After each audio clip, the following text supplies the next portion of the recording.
Alright guys, so we're going to go ahead and run through a warm-up for the deadlift. Your warm-up is very, very important, especially when you're on a strength cycle and everything gets tight and sore. You want to make sure you take the time to warm up. I love using bands when I start. One of my favorite to get warmed up is called a penguin walk. So you have to have a band for it. Slingshot makes them, Rogue makes them. This one I think is made by Chuyu. It really doesn't matter as long as you have a little bit of resistance. So one thing that we gotta do with our penguin walks is make sure our feet are straight forwards, and we'll get some great glute engagement out of it. Like I said, it's one of my favorites. We just gotta make sure that your toes stay forward. You're gonna have a tendency to roll them out. You gotta make sure they stay in. Knees are bent, off we go.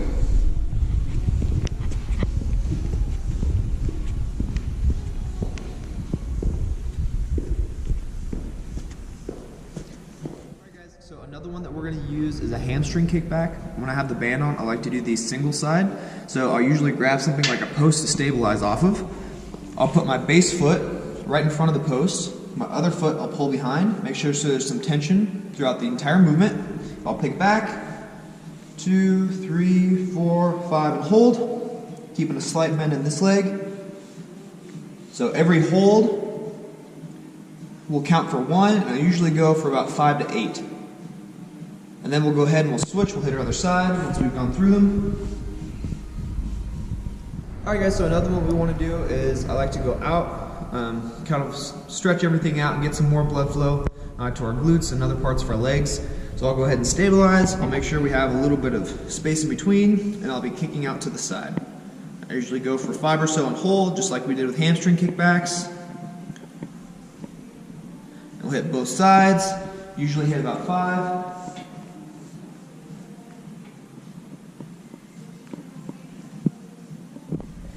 Biggest thing is you just want to avoid taking the tension back out of the band, because then it's not really useful. You want to make sure you're keeping slight tension the entire time through the movement. Next one we want to do is we get some air squats in. It's a good mobility piece, especially when you really sit down into it. I like to use the band on it because it helps force you to push your knees out, which will engage your glutes, so you get a little bit of extra work out of it when you're first starting and getting warmed up.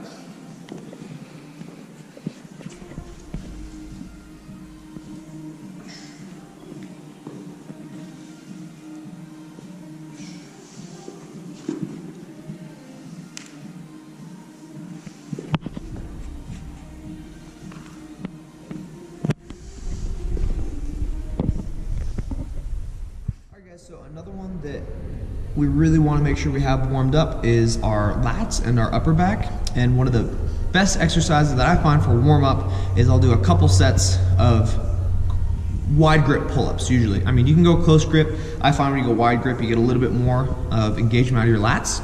So I'll usually do something like 3 or 4 sets of 5, nothing major, just a few to go ahead and get some blood flow to those areas before we go ahead and hit some barbell rows on the bar itself when we go to get started.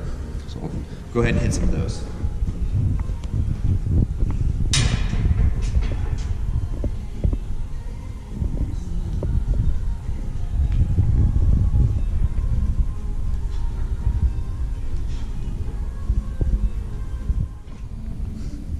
Alright, so before we get going, a really important thing, guys, is to stretch. Make sure that everything's loose and you're limber. When you go to do the deadlift itself, you're going to sink down into your stance. That'll help stretch things out as you're going, but then you also have to pull the weight up with it. So we've got to make sure that we're all stretched out beforehand so we don't pull anything, especially when we've been pulling back to back over, let's say we hit 2 a week or something like that. Got to make sure that we stay loose.